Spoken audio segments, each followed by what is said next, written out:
Hello, it's Sarah from Hardcover Hearts, and I am here with a tag video. And this is really timely because I've been thinking about how I'm going to use the rest of the year, how I'm going to use the rest of this weekend, which is a kind of a 4-day weekend, as well as some time that I'm going to have off in December to, end the year on a high note and complete and finish some of the things that I've been interested in finishing. So this is great timing. Thank you, Leo, for tagging me. This is the end of the year book tag. So let's just jump right into it. The first prompt. This was originally done by someone named Ariel, and the video is no longer available unfortunately, we can't link to that channel anymore. But this is a great tag. First question is, are there any books you started this year that you need to finish? Oh, yes. Okay, so I've been taking on a lot of kind of really chunky projects this year. One of them has taken a little while is to finish this. And I think we're on the cusp. This is a writer's diary being extracts from the diary of Virginia Woolf. And we are 2 years out as of this morning. So I am going to finish this, but this has been a very long time because Elizabeth and I have really taken our time and wanted to savor everything. I mean, I don't think I've ever used as many sticky notes as I've done in my entire life. So this has been an exceptional read. I'm going to be very proud when we get this done. Okay, next up, I want to finish Proust. This is Marcel Proust, In Search of Lost Time, Volume 2, In the Shadow of Young Girls in Flower. Gorgeous little cover right there. And this one we have a lot more to go through. Leo of The Little Book Life and I are reading this together, and we only read about 20 pages for each check-in because this is dense. He's a dense writer. He writes a lot of really interesting things, but he has like really long sentences, and you just want to stop and contemplate when you read Marcel Proust. So I would like to finish this in December for sure. Then I have not talked about this one very often, even though it has been sitting as currently reading on Goodreads for too long, almost the entire year. And I have not made good progress on here, but I'm much better at making progress in complex books or really long books than I ever was. Duck's Newbury Report has taught me so much about how to read challenging work and get through it at a regular clip. So maybe I will devote more time this month to finishing, because it would be lovely to finish this year. This is Letters Between Six Sisters, the Mitfords, edited by Charlotte Mosley. So I have a fetish for the Mitford sisters and the Mitford family, and this is the letters between them. And so I just think I need to up the ante and read a few every single day. My Lord, they're just such a. Here's where I left off. Letter from Unity. You can see the swastika there, and then she's got a photo, and it says, "Tom, with the car the Fuhrer lent us for a week." Unity. So I would like to, this will be I will feel so accomplished if I finish this and I finish Proust Volume 2. I will be quite pleased. And then I'm going to be starting the group read. If you are still interested, go to the video where I talk about the seasonal quartet. So I'm definitely going to get this done because I'm doing this as a buddy read, group read with a lot of people. So this will be done in December as well. So those are the ones that I feel obligated that I have to finish. Oh, one more. Leo and I are reading one Anita Brookner every single month to complete her oeuvre, and we're up to this. This is Latecomers. So very excited to get back to Anita, and she's always such a good read at the beginning of the month.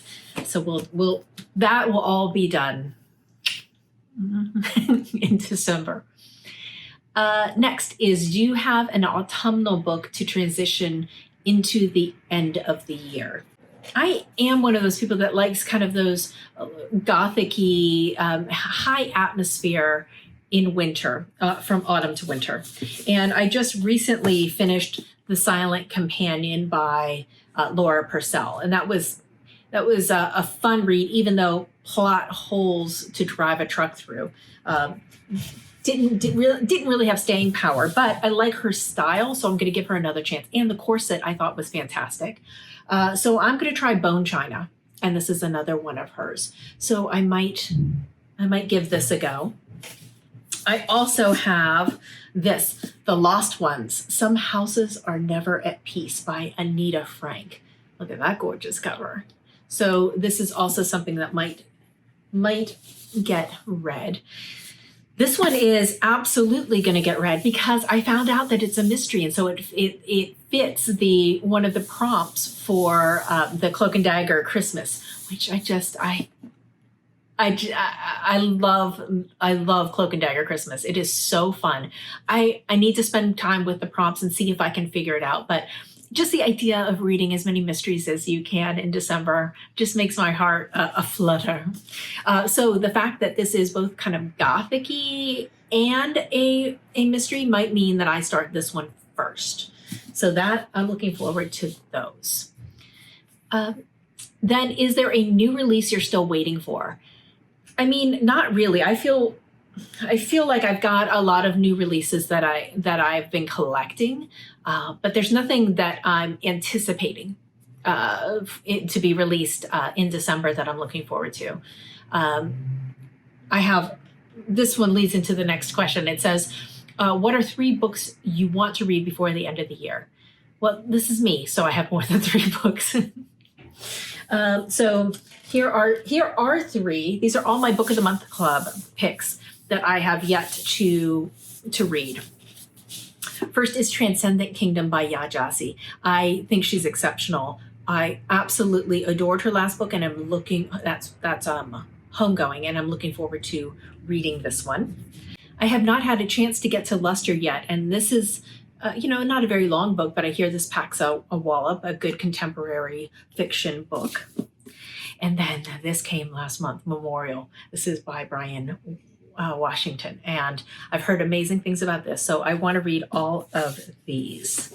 And I am going to include a link to Book of the Month Club with a referral link. So I've been very impressed with what Book of the Month Club has been releasing lately. All of these are Book of the Month Club from this year, and you get a choice of one of 5 books, and I think it's usually like right around $10 per book, and it's usually a brand new release.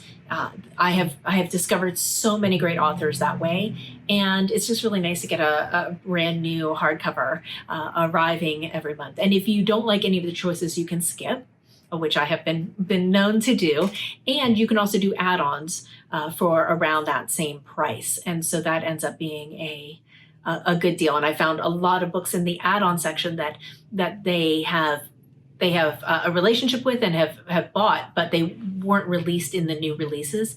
And so it gives you something to kind of pick and choose through and sort through to see what new is out there, what new things that they have acquired that may not be new releases. So yeah, I have those. I also have the stack of the Booker shortlist that I want to read. So I need to get through these. I've already read Real Life, so that's one less I have to read. So these need to be read. I'd like to start at least a few of them. And I'll be doing that with my book club anyway. So it's not like I have to read them now, but it's just when you have a lot of time, it just feels very nice to do that. I also have something of my 2020 reading aspirations video. I talked about wanting to read these 2 kind of collections that I have. The first is the Faber and Faber 90 series. These are little short story collections, and I just find them delightful, just really lovely.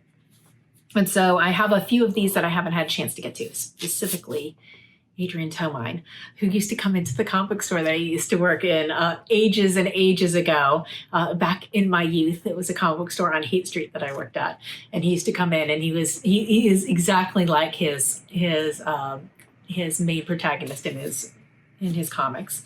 And then I have these are the Little Penguin Black Classics. Now, Charles Heathcote, Charlie just did a lot of these for Victober, and it looked like it was a hit or miss. There were some that were really great, and then there were some that were complete duds. So I'm not going to prioritize this as high as I thought I was going to.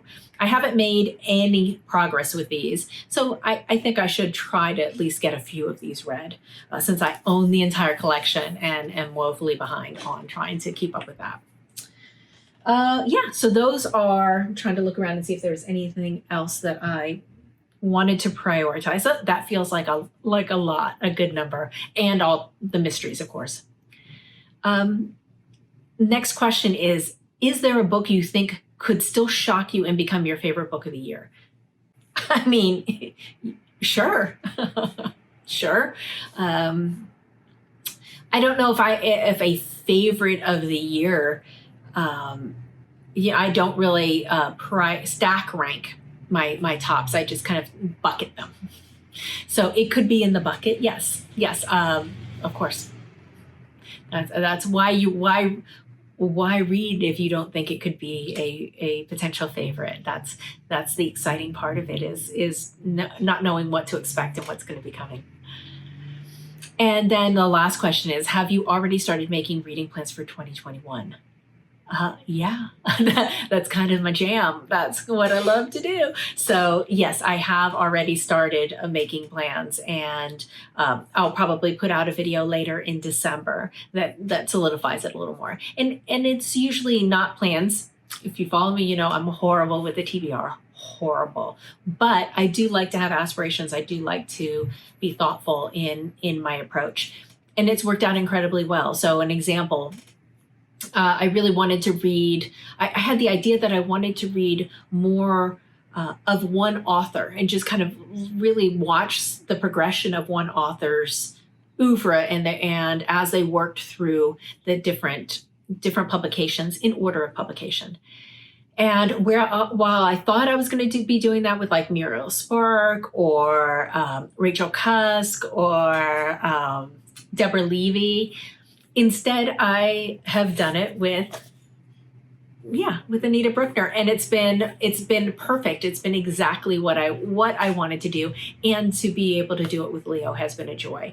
So that has been fantastic, and I have read more deeply and more material that has scared me than I ever have in the past. Duck's New Report just being one example of finishing that, seeing it through to completion, as well as Proust. I was terrified. I don't know why, but I was.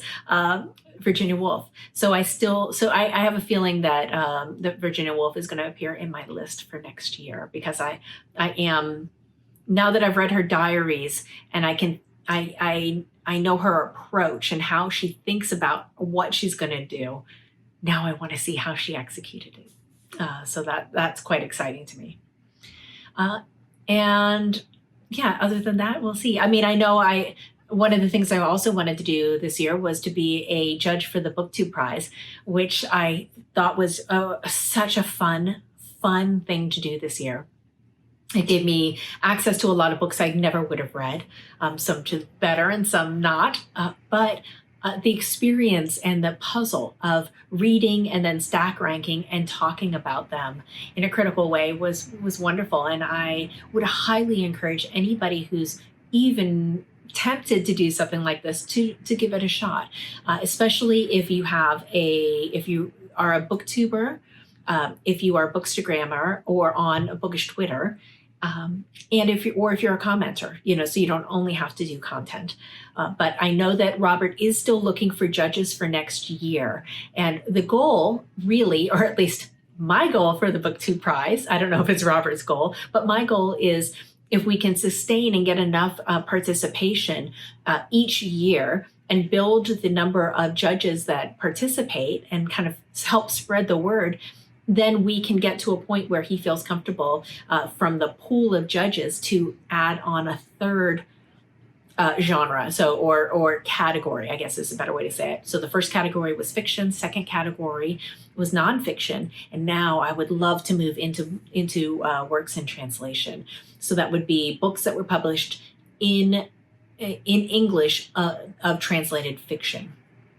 I think that would be just sublime, but we need to grow to that point. And so if you are so interested, I'll put information below, and the BookTube Prize has all that information on their channel as well. So please take a look at that if you're so inclined. Then what else? Yeah, I think that's it. Overall, from a numbers perspective, I've surpassed my Goodreads goal, which was, I set at 150, which is usually something I can easily handle. So I think I'm like 160 something. But for me, it's less about the number and more about the quality. So if I only read In Search of Lost Time next year and I don't read anything else, I will have succeeded in my eyes. It's, am I reading things that are exciting to me? Do I learn something? Am I comforted by by my reading? Am I inspired to read more? So those are the kinds of things that I think about in terms of reading plans. So that is it. I've completed the tag, and also I was able to kind of talk a little bit about how I'm doing in terms of against my aspirations that I had set. And I would love to know from you, number one, first off, if you are interested in this tag, please do so. I'm not going to tag anyone specifically because I know this is going around. But if you are interested in this tag, please feel free to take it and leverage. Consider yourself tagged by me. And then I would love to know, how has your reading been this year? This has been a strange one, right? With the 2020 calamity that has befallen all of us. So I would love to know, how do you think it's impacted your reading? Are you reading different material? Are you reading what you thought you would be reading? Are you reading less, more? Has it shifted? Has it changed? March looked very different than where we're sitting right here in November. So all those questions I would love to know. And I guess I'll wrap it up here and say, as always, we are still in the middle of a global pandemic. Please maintain safe social distance, wear a mask, wash your hands frequently, and please do not touch your face. That's it for me. Thanks so much for watching, and I'll look forward to talking to you soon. Bye-bye.